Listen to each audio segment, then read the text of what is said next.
Assalamualaikum warahmatullahi wabarakatuh. Selamat datang teman-teman semuanya. Di sini kita akan berdiskusi mengenai film, yaitu Muter Panguripan. Nah, sebelum lanjut ke inti diskusi, di sini terlebih dahulu saya akan menceritakan terkait isi dari film ini. Nah, jadi film tersebut termasuk film yang sangat menginspirasi untuk kita semuanya, di mana menceritakan terkait video dokumenter kehidupan seorang petani, dan video tersebut banyak sekali pembelajaran yang dapat kita dapatkan dari seorang Bapak Nganteno. Nah, di sini beliau memiliki alasan yang sangat kuat bekerja menjadi seorang petani. Beliau berkata, menjadi seorang petani tidaklah sulit, tidak hanya memikirkan apa-apa, hanya perlu disediakan lahan kosong yang baik untuk ditanami tanaman. Dan beliau menanam padi.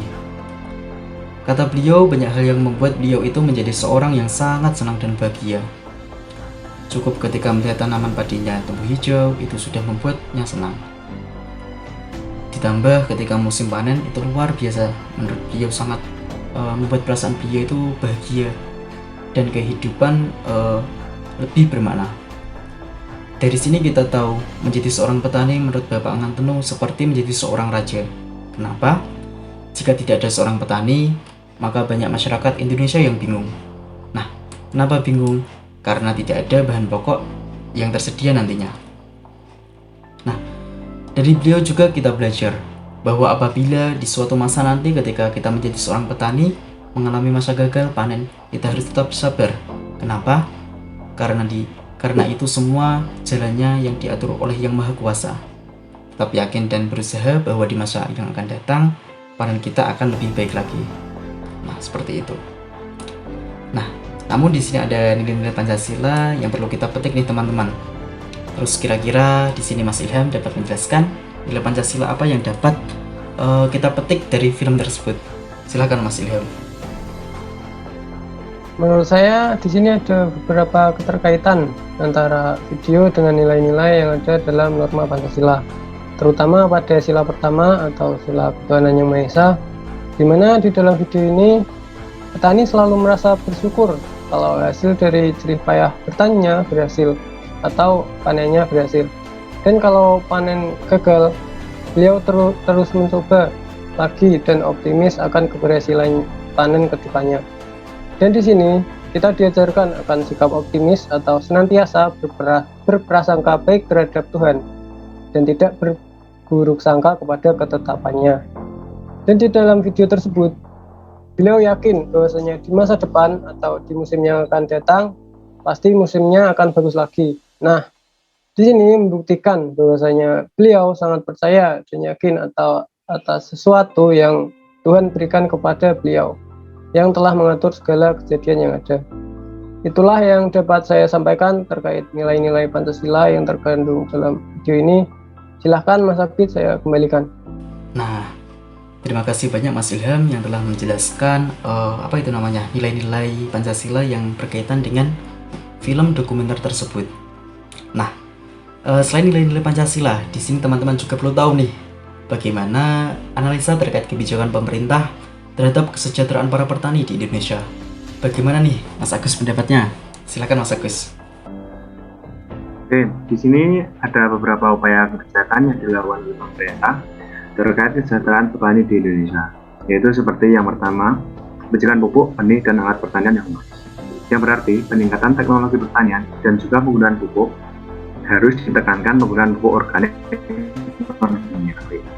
serta pengembangan varietas handal dalam rangka kecukupan benih merupakan unsur penting yang harus mendapat pengawalan, bantuan dan sumber daya pemerintah. Dalam hal ini, petani tidak boleh dibiarkan sendiri menenun kemandiriannya. Stimulasi profesional dan pemerintah di sini sangat diharapkan. Selain itu, sistem subsidi pupuk secara terbuka selama ini banyak menuai permasalahan dari distribusi pupuk bersubsidi. Subsidi pupuk yang diberikan pemerintah sampai ke petani hanya 40%, dan ada selain petani yang menikmati subsidi tersebut. Kemudian yang kedua adalah kebijakan pengelolaan lingkungan hidup yang manusiawi, yang artinya Tanpa kelestarian lingkungan hidup, masyarakat, khususnya petani tidak bisa bekerja secara maksimal. Penggusuran lahan pertanian untuk perkembangan properti dan industri adalah bukti nyata. Pemerintah tidak pro lingkungan hidup dan tidak pro kedaulatan pangan sangat ditentukan oleh bagaimana pemerintah kuat dalam membela hak-hak petani dan juga lingkungan hidup secara keseluruhan. Mungkin itu saja mengenai kebijakan pemerintah terhadap kesejahteraan petani yang bisa saya sampaikan di Indonesia. Waktu saya kembalikan ke Mas Agus. Nah, oke, terima kasih banyak Mas Agus terkait mengenai analisa kebijakan pemerintah terhadap pertanian di Indonesia. Nah, selanjutnya di sini kita juga perlu tahu nih, solusi seperti apa sih masa depan pertanian di Indonesia di tengah lahan yang makin lama makin habis? Bisa dijelaskan Mas Alfian? Silakan Mas. Nah, untuk solusi masa depan pertanian di Indonesia di tengah lahan yang makin lama makin habis, di sini pemerintah harus memberikan kemerdekaan bagi petani untuk menjaga jumlah lahan pertanian yang ada saat ini. Kebijakan lahan pertanian juga harus ditopang oleh konservasi hutan demi menjaga kecukupan air bagi aktivitas pertanian itu sendiri. Komposisi hutan juga turut menentukan sejauh mana petani dibantu untuk mengupayakan pengelolaan lahan pertanian yang wajar dan manusiawi. Kekurangan bahkan penyempitan lahan pertanian mestinya dimaknai sebagai kegagalan negara dalam mengupayakan kelestarian dan ketahanan pangan. Juga bisa dimaknai sebagai sabotase terhadap langkah kontrol kedaulatan pangan. Kebijakan mengenai tata kelola air untuk pertanian dan konsumsi harian juga harus diatur dengan tegas. Penghematan air merupakan contoh praktis bagaimana memelihara ketersediaan air untuk konsumsi dan pertanian. Mungkin itu saja mengenai solusi masa depan pertanian di Indonesia di tengah lahan yang makin lama makin habis. Saya kembalikan ke Mas Abid. Oke, terima kasih banyak Mas Alfian atas solusi masa depan pertanian di Indonesia di tengah lahan yang makin lama makin habis ini.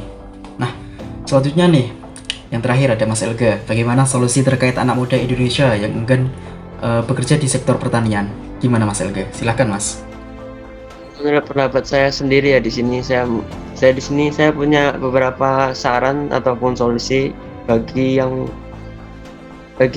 ingin berminat bekerja di sektor pertanian, yaitu yang pertama di sini melakukan transformasi pendidikan tinggi di dalam vokasi pertanian, terus kemudian inisiasi program penumbuhan wira swasta muda pertanian, terus melibatkan mahasiswa ataupun alumni untuk mengidentifikasi pendampingan pengawalan program kementerian di pertanian, terus melakukan pelatihan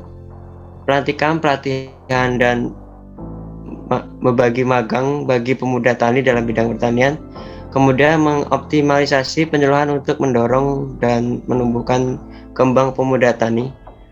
Mungkin itu saja sih pendapat dari saya.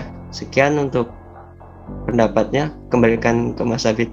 Wah, oke, terima kasih banyak Mas Elga atas solusi terkait anak muda di Indonesia yang makin enggan bekerja di sektor pertanian ini.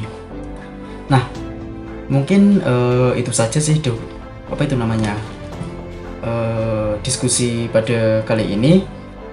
Kurang lebihnya mohon maaf, saya sebagai moderator apabila ada tutur kata kurang berkenan atau kesalahan dalam penyampaian kalimat, saya mohon maaf yang sebesar-besarnya. Wallahumma fiq ila aqwabil thoriq. Assalamualaikum warahmatullahi wabarakatuh.